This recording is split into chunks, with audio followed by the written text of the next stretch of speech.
नमस्कार विद्यार्थी मित्रांनो, आजच्या व्हिडिओमध्ये आज आपण 8वी स्कॉलरशिप परीक्षेमध्ये सरळ व्याज आणि चक्रवाढ व्याज यावरती एक उदाहरण आपल्याला हमखास विचारलं जातं. पहा, प्रश्न क्रमांक 1. अनुराधाने एका बँकेत 15,000 रुपये 3 वर्षासाठी सरळ व्याजाने ठेवले. तिला मुदतीअंती 24,000 रुपये मिळाले, तर व्याजाचा दशादशे दर किती? तर आपल्याला रास दिलेले आहे. रास बरोबर 24,000 रुपये. रास बरोबर 24,000 रुपये. आपल्याला सरळ व्याज काढायचं आहे. व्याज बरोबर रासमधून आपल्याला मुद्दल वजा करायचे. 24,000 वजा मुद्दल किती आहे? 15,000 रुपये. 15,000 रुपये यांची वजाबाकी जर केली तर किती येते? 9,000 रुपये. हे सरळ व्याज आलेलं आहे. आता आपल्याला सूत्र वापरून या ठिकाणी व्याजाचा दर काढायचा आहे.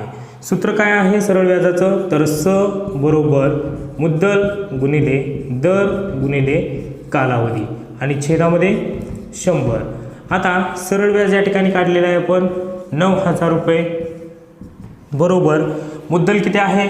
15,000. मुद्दल आहे 15,000 गुणिले वर्ष आहे 3 आणि दर आपल्याला काढायचा आहे. छेदामध्ये 100. आता आपण व्याज गुणिले 100 करणार आहे. व्याज गुणिले 100 म्हणजे 9,000 गुणिले 100 छेदामध्ये 15,000 गुणिले 3 आणि दर हा बाहेर निघेल. आता या ठिकाणी भाग देऊयात आपण. 3 शून्याला हे 3 शून्य गेले. पुन्हा या ठिकाणी पहा 3 1 3 3 त्रिक 9. पुन्हा 300 वरती झाले या ठिकाणी हे 2 शून्य. आता पुन्हा आपण या ठिकाणी 15 ने भाग देऊयात. 15 1 15 15 2 30 आणि हा 0. किती आला दर? 20%. 20% हा दर आलेला आहे. तर 8वी स्कॉलरशिप 2017 मध्ये हा प्रश्न या ठिकाणी विचारला होता. असेच प्रश्न परीक्षेमध्ये वारंवार विचारले जातात. पाहूयात पुढील प्रश्न. प्रश्न क्रमांक 2. दशादशे 12.5 दराने 15,000 रुपये रकमेची किती वर्षात दाम दुप्पट होईल? तर यासाठी आपल्याला एक सूत्र वापरायचं आहे. पहा, NR बरोबर पट वजा 1 गुणिले 100. आता आपल्याला N नंबर ऑफ इयर किती दिलेलं आहे? तर दिलेलं नाही, आपल्याला किती वर्षात म्हटलेलं आहे, बरोबर का? त्यामुळे वर्ष काढायचे आहेत. आपल्याला रेट दिलेला आहे 12.5.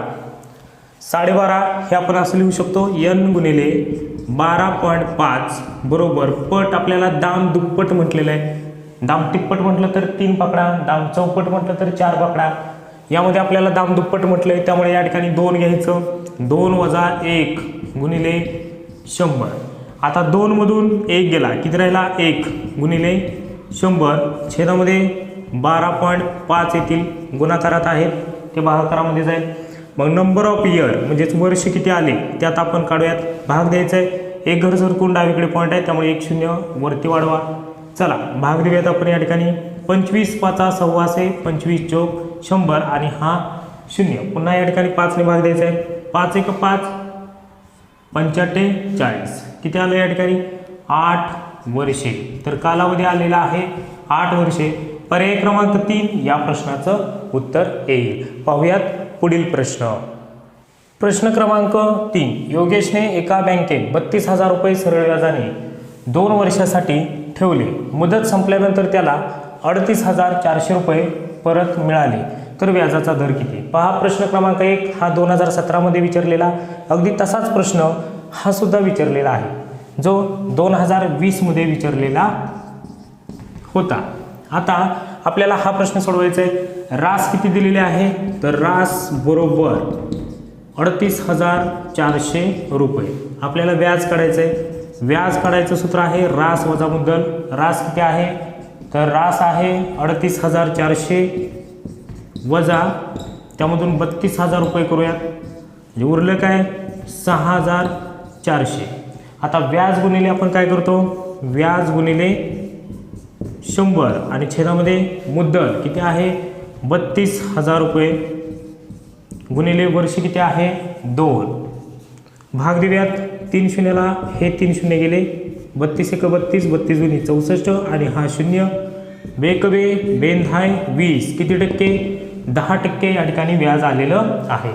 पुन्हा पुन्हा प्रश्न तेच पडत आहेत संख्या बदलून, त्यामुळे आपल्याला हे संभाव्य प्रश्न करणं गरजेचं आहे. पाहूयात पुढील प्रश्न. प्रश्न क्रमांक 4. दसादसे 8 दराने 48,000 रुपये मुद्दलाचे 1.5 वर्षाचे चक्रवाढ व्याज किती? तर हा प्रश्न आपल्याला सोडवायचा आहे. तर अगोदर आपण 1 वर्षाचे व्याज काढून घेऊयात. पहा 48,000 मुद्दल दिलेली आहे गुणिले दर किती आहे 8 आणि 1 वर्षाचं आपल्याला अगोदर व्याज काढून घ्यायचं आहे. सरळ व्याज काढत आहोत आपण. 2 शून्याला हे 2 शून्य गेले, यांचा गुणाकार करा. 480 गुणिले 8 गुणिले 1 8 येईल. 8 शून्य 0 88 64 6ला 8 चौक 32 32 आणि 6 किती झाले 38. 3,840 हे 1 वर्षाचं व्याज आलेलं आहे. आता आपल्याला 3,840 या मुद्दलमध्ये मिळवायचे आहेत, म्हणजे रास निघून जाईल 48,000 अधिक 3,840. तर यांची बेरीज करूयात आपण. 0 4 नंतर 8 8 आणि 3 11 1 हातचा 51,840 या ठिकाणी बेरीज येईल. आता ही बेरीज आल्यानंतर आपल्याला पुन्हा अर्ध्या वर्षाचं व्याज काढून घ्यायचं आहे. 51,840 गुणिले दर तोच ठेवायचा आहे 8 आणि अर्ध्या वर्षाचं आता व्याज काढून घेऊयात आपण.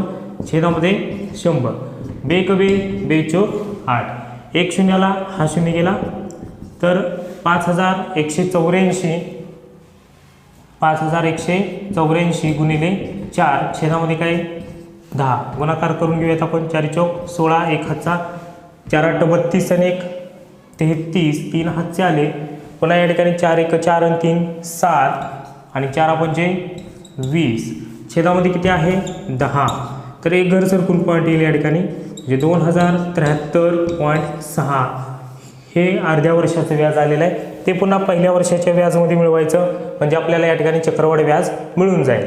तर 3,840 अधिक 2,073.6 आता यांची बेरीज केली तर 6 पॉईंट तसाच येईल. 3 7 आणि 4 11 1 हातचा 8 आणि 1 9 3 आणि 2 5. तर पहा 5,913.6 आलेला आहे, म्हणजे पॉईंट 5च्या पुढे गेलेला आहे. त्यामुळे आपल्याला पूर्ण किंमत पकडायला हरकत नाही. तर 5,914 रुपये या ठिकाणी आपण व्याज घेऊ शकतो. तर अशा पद्धतीने आपल्याला परीक्षेमध्ये प्रश्न विचारले जातात.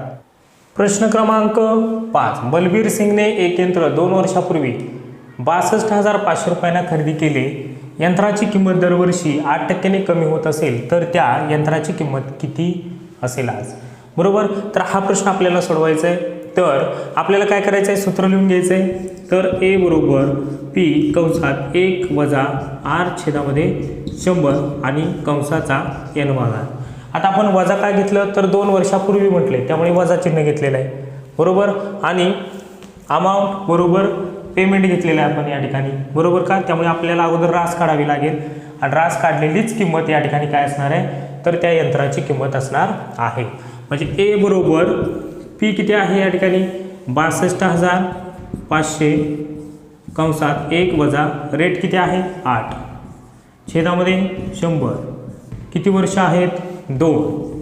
आता आपल्याला अगोदर कंस सोडवायचं आहे. 100 1 100 त्यामधून वजा 8 करा, किती येतील 92 छेदामध्ये किती राहील 100.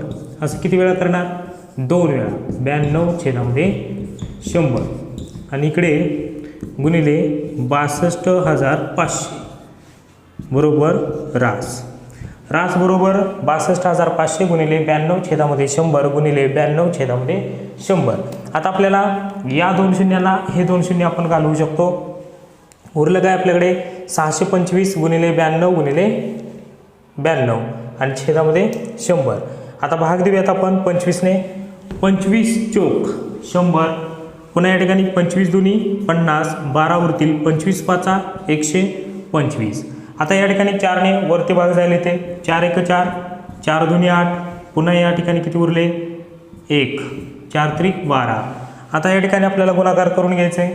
25 गुणिले 92 गुणिले 23. तर गुणाकार करून घेऊयात आपण या ठिकाणी. पहा 25 दुनी किती झाले 50 5 आला हातचा 25 90 225 त्यामध्ये 5 मिळवले तर किती झाले या ठिकाणी 25 नव्हे 225, 225मध्ये 5 मिळवले तर किती झाले 230. पुन्हा या ठिकाणी गुणिले किती करायचं आपल्याला 23 करायचं आहे. आता 23 गुणिले 23च पहा, जर हा गुणाकार केला तर किती येतो या ठिकाणी 23 गुणिले 23 529 आणि हे 2 0. 23चा जरी वर्गपाठ असेल तरी गुणाकार या ठिकाणी पटकन आपल्याला जमून जाईल. तर या ठिकाणी किती आले, यंत्राची किंमत 52,900 रुपये आहे का पर्यायामध्ये? आहे. पर्याय क्रमांक 2 या प्रश्नाचं उत्तर येईल. तर अशा पद्धतीने परीक्षेमध्ये वारंवार सरळ व्याज व चक्रवाढ व्याजावरती एक प्रश्न हमखास परीक्षेमध्ये विचारला जातो. तर या प्रश्नाची तयारी करण्यासाठी आपल्याला जास्तीत जास्त सराव करणं गरजेचं आहे. तुम्ही जर मागचे व्हिडिओ पाहिले नसतील तर व्हिडिओ पाहून घ्या, सर्व भाग पहा. जर तुम्हाला काही अडचण आली तर या ठिकाणी पुन्हा एकदा व्हिडिओ पहा. जर आपण बघितलं तर हे प्रश्न वारंवार परीक्षेमध्ये विचारले जातात आणि तेही संख्या बदलून, त्यामुळे जास्तीत जास्त गेस प्रश्न या ठिकाणी नक्की पहा. भेटूया लवकरच. धन्यवाद.